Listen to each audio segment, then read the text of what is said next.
pour voir s'il y a des éléments prophétiques et avertir le peuple. Et dans la prédication sentinelle, que dis-tu de la nuit? Le prophète de Dieu montre que les premières sentinelles ont toujours été les prophètes. Mais dans l'église locale, la sentinelle a toujours été représentée par le pasteur. Alors, je voudrais juste avant de passer à notre sujet, attirer votre attention sur ce qui se déroule en Israël actuellement. Depuis hier, la nation d'Israël a été attaquée. C'est pas par des drones seulement ou des roquettes comme la bande de Gaza a l'habitude de faire.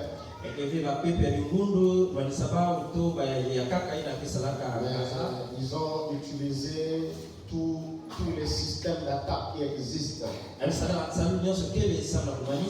Ils ont attaqué par l'armée de l'air. Ils ont attaqué par la mer.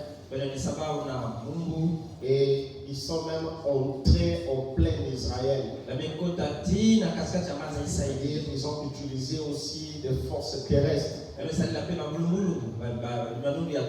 Alors, je suis désolé si vous ne suivez pas l'actualité. Mais toutes les télévisions du monde se sont arrêtées pour parler uniquement de ce qui se passe actuellement en Israël. Hier, je crois que ça faisait 50 ans que la guerre de Kippour avait pris fin. Et ce que Israël est en train de vivre actuellement, ils n'ont jamais vécu ça. La nation d'Israël est attaquée. Et Frère Branham dit dans le début et la fin de la dispensation des gentils, il dit que la troisième guerre mondiale commencera aux portes même de Jérusalem. Et vous-même, vous savez que le Moyen-Orient est une poudrière internationale. C'est-à-dire que c'est un territoire où plusieurs acteurs économiques ou plusieurs acteurs politiques contrôlent. Qui dit Israël, dit l'Occident et les États-Unis. Qui dit les Palestiniens, dit la Corée du Nord, l'Iran, la Russie, toutes ces nations.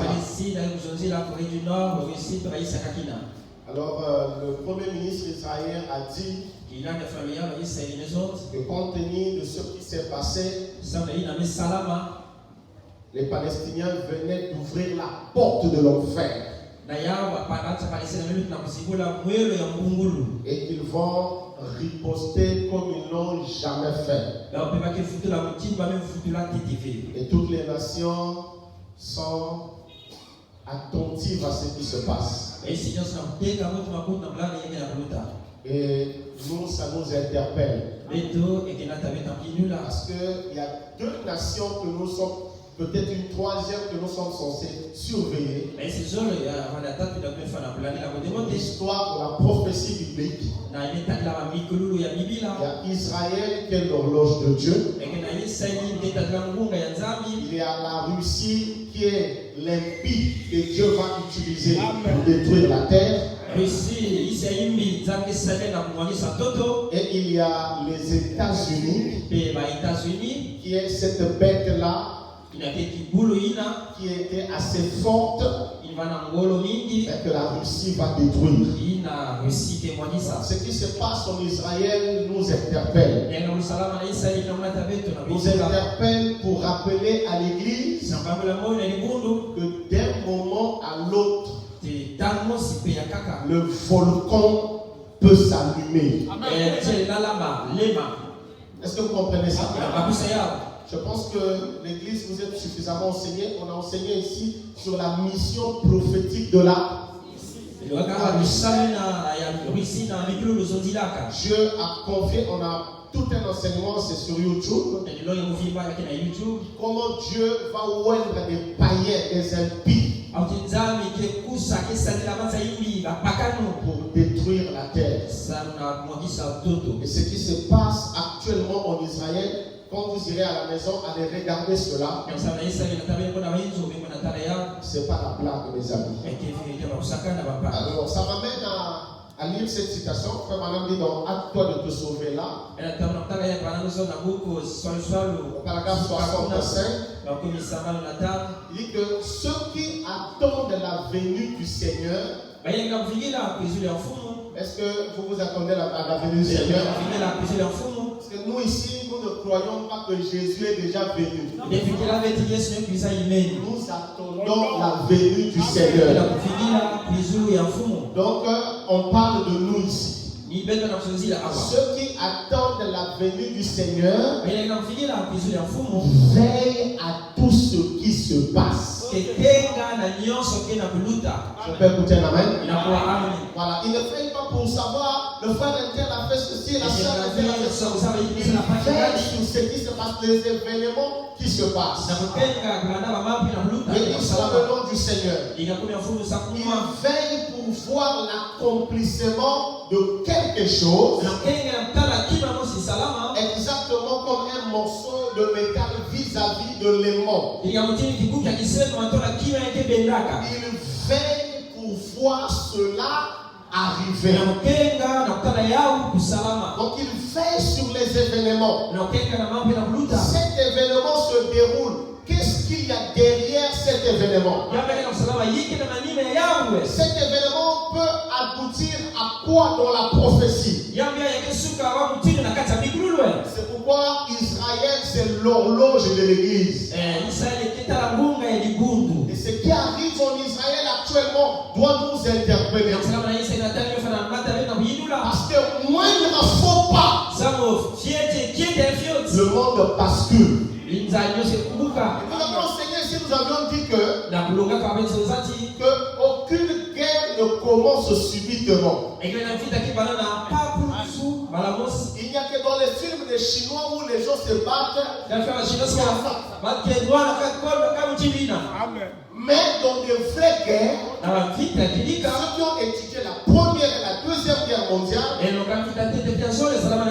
on dit qu'il y a des causes lointaines et des causes immédiates. L'assassinat du prince François Ferdinand n'est venu de jeter de l'huile sur le feu qui existait déjà. Donc il y avait déjà des causes lointaines. Les gens étaient, si vous voyez les gens se battre, c'est qu'avant qu'ils ne se battent pas, on a déjà la colère. C'est pourquoi même les boxeurs, quand ils sont sur le ring, il faut qu'ils s'énervent d'abord pour bien se battre. Vous comprenez? Il faut ça, ils s'énervent d'abord. Et le monde est énervé les uns contre les autres. Chacun s'attend à ce que tu touches son petit pour qu'il se batte. Toute la nation, il prie. Quelle face vous comprenez ça? Tu vas te battre avec quelqu'un, mais tu pries qu'il touche seulement ton petit. Ça pour nous qui avons été à l'école, vous pouvez comprendre. Mais tu ne peux pas l'attaquer directement. Tu veux seulement qu'un jour qu'il commette l'erreur de toucher ton petit. Donc c'est ce qui se passe actuellement. Et là, ça risque de créer une poudrière. Le Conseil de sécurité de l'ONU s'est réuni ce matin. Mais qui va condamner Israël? Qui va lui interdire de riposter? Et en ripostant, ce matin, Israël a commençait déjà à attaquer le Liban. Vous voyez? Et là, je prends une deuxième citation, frère Manamdi. On est 10 vierges et les 144 000. Par 69. Il dit, vous voyez comme ces prophètes et Dieu lui-même prédisent ces choses. Cela devrait nous faire dresser les cheveux sur la tête, de savoir que nous sommes au temps de la fin. Nous sommes à la fin. Il ne reste plus rien. Je vais écouter la main. Il ne reste toutes ces choses qui se passent exactement comme il l'a dit devraient nous encourager à nous préparer. Ce qui arrive en Israël doit nous amener à nous préparer. Quelqu'un qui veut faire un voyage se prépare. Et aller au ciel, c'est un voyage qui se prépare. Alors, ce qui arrive en Israël actuellement doit nous amener à nous préparer. Jésus nous a prévenu. Quand vous verrez ces choses arriver, comme nous l'avions déjà dit, levez la tête parce que votre rédemption approche. Nous ne savons pas quand nous allons partir. Nous ne savons pas quand nous allons partir. Mais nous savons que nous devons partir un jour ou l'autre. Alors ce n'est pas une folie de remettre cela à plus tard. Tu veux te préparer aujourd'hui, ne remets pas ça à plus tard. Tu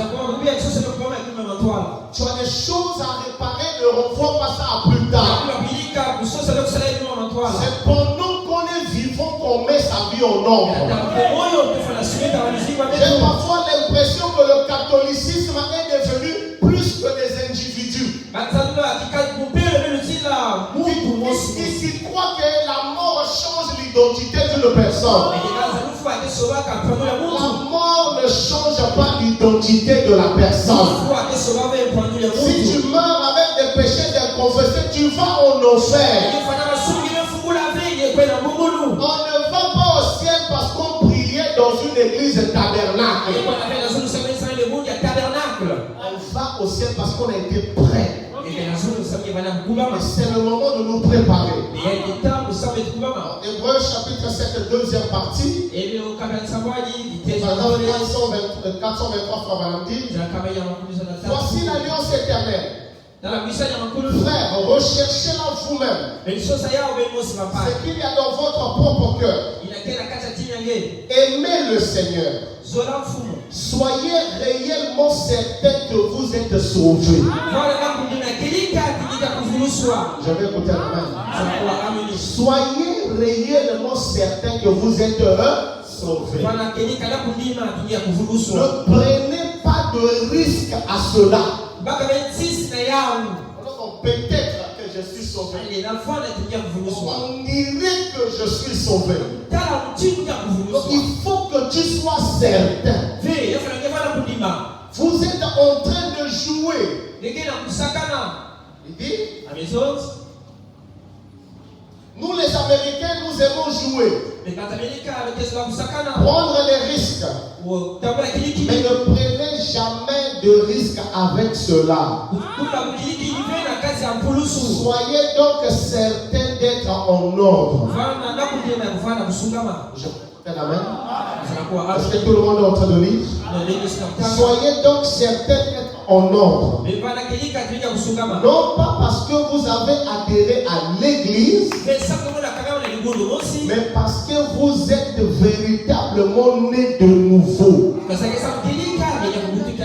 Christ doit venir en vous dans la personne du Saint-Esprit. Donc ici l'exigence, ce n'est pas seulement que tu sois membre de l'église, mais que tu sois certain, vraiment certain, que ta vie est en ordre et que tu as le Saint-Esprit en toi. Est-ce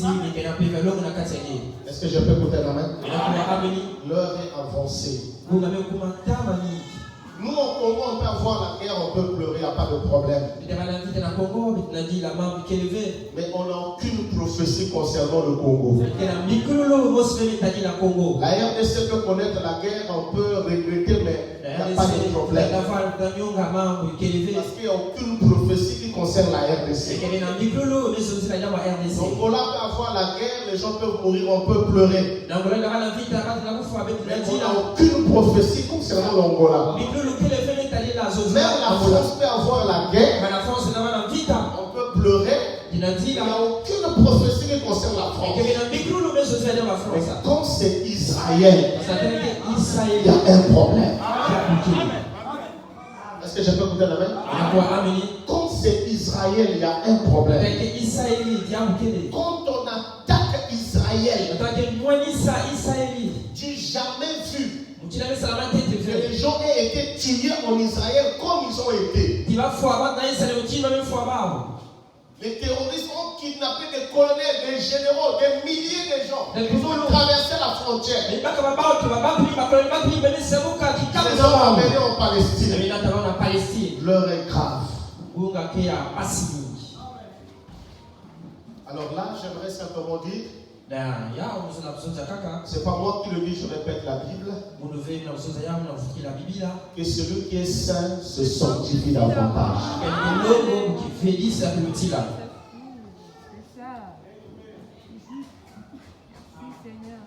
Et que le pécheur,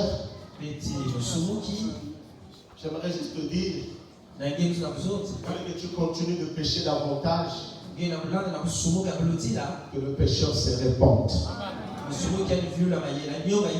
que tout peut basculer en un rien du temps. Plus on avance, j'ai l'impression que nous ne comprenons plus les Écritures. La venue du Seigneur sera semblable à un voleur. Aucun voleur ne vous annonce qu'il viendra. Il vient soudainement. C'est-à-dire au moment où vous ne vous attendez jamais.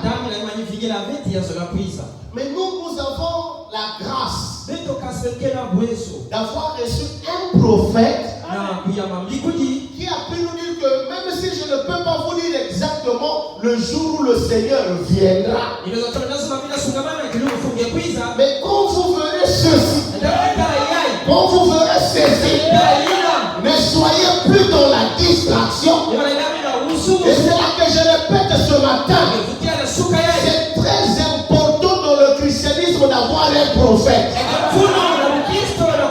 C'est pourquoi la promesse dit, je vous enverrai Élie le prophète. Oh, je peux écouter la main. De peur que je ne vienne frapper le pays d'interdit. Ça veut dire que la seule manière pour que Dieu ne frappe pas le pays d'interdit, il faut qu'il envoie le prophète. Qu'est-ce que le prophète vient faire? Il avertit le pays d'interdit. Quand tu feras ceci et ceci, ne sois plus dans la distraction. Mais le peuple qui n'a pas de prophète vivra dans la distraction parce qu'ils n'ont pas le consigne. Ils n'ont pas les consignes.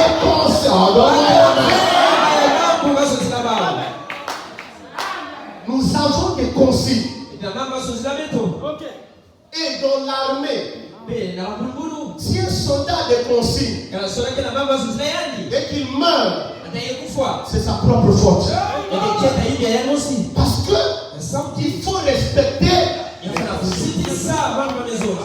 Est-ce que je peux écouter la main? Et nous avons des consignes en ce temps de la fin. Voilà pourquoi c'est le temps d'être sérieux. Frères et sœurs, je répète encore, c'est le temps d'être sérieux. C'est le temps pour que les frères mariés deviennent fidèles à leur femme. Parce que ma Bible dit que les adultères n'entreront pas au ciel. C'est le temps pour que les jeunes filles célibataires protègent leur corps. Parce que ma Bible dit que les fornicateurs n'iront pas au ciel. Est-ce que je peux écouter un amen? C'est le temps pour que les gens deviennent sérieux. Sinon tu auras perdu tout ce pourquoi tu venais à l'église. Il est temps de se mettre en ordre. Ne remets pas à demain l'engagement que tu peux prendre aujourd'hui. Il est plus tard que nous ne le pensons. Est-ce que je peux écouter la main? Et c'est le temps aussi, mes amis. Frère Madame dit, dans l'eau toujours près du rocher, Frère Madame dit que si vous ne sentez plus l'envie de venir à l'église, il disait que vous n'êtes pas prêt pour le départ.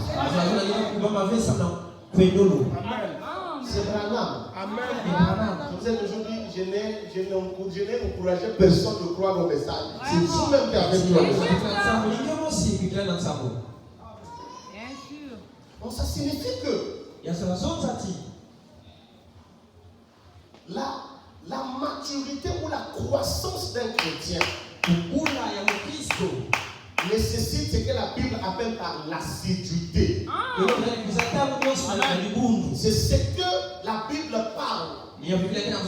Dans Actes des Apôtres chapitre 2, ils étaient tous les jours assidus au temple. Parce que pour eux, ils croyaient que la venue du Seigneur devait se produire en ce temps-là. Ils étaient toujours là. Parole sur parole. Précepte sur précepte. Pour qu'ils s'améliorent, qu'ils aillent de l'avant.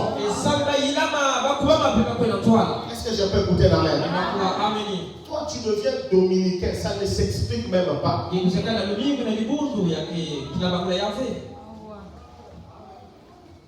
y a même des gens, c'est-à-dire que tu ne fais rien. Tu restes pour toi à la maison, tu dis moi au camp dimanche. L'église catholique n'est plus l'église catholique. L'église catholique est un esprit. C'est un esprit qui amène les gens à croire que Dieu n'est à l'église que les dimanches. L'église catholique n'est pas un bâtiment. L'église catholique est un esprit. C'est un esprit qui convainc les gens que tu peux manquer de venir à l'église le mercredi ou le vendredi, mais pas le dimanche. C'est un esprit catholique. Abraham dit, Abraham qui nous a sorti du catholicisme, dit que si vous avez le Saint-Esprit dans votre cœur, vous hurlerez de voir les portes de l'église s'ouvrir. Chaque jour de culte, entrez pour adorer.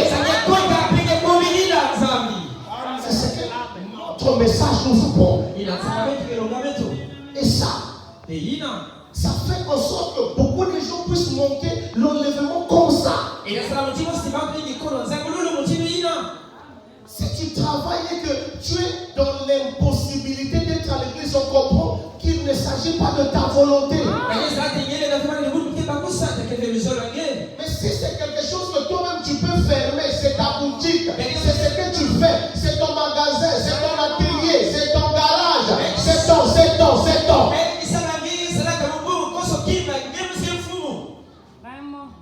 Plusieurs choses qui ne sont pas le péché, mais ça empêchera les gens d'aller au ciel.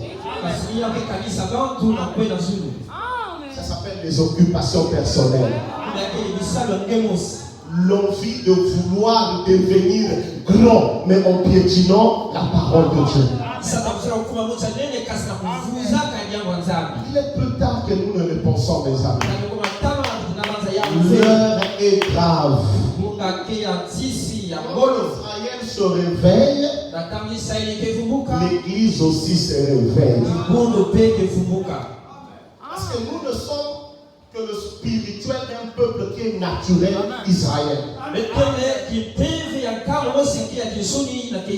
Est-ce que vous m'avez compris ce matin? Allez à la maison, suivez l'actualité. Observez ce qui se passe en Israël. Vous allez comprendre l'importance de ce que je vous ai dit ce matin. On peut jouer avec son habit. Parce que son habit. Et si ça se déchire, on peut en acheter un autre. On peut jouer avec quelque chose à manger parce que si ça se gaspille, on peut en acheter. Mais on ne joue jamais avec son salut. J'allais dire, on ne joue jamais avec son âme. Parce que l'âme vaut plus que 10 000 mondes. Je peux écouter l'amen? Ok. Je termine en disant, comme la Bible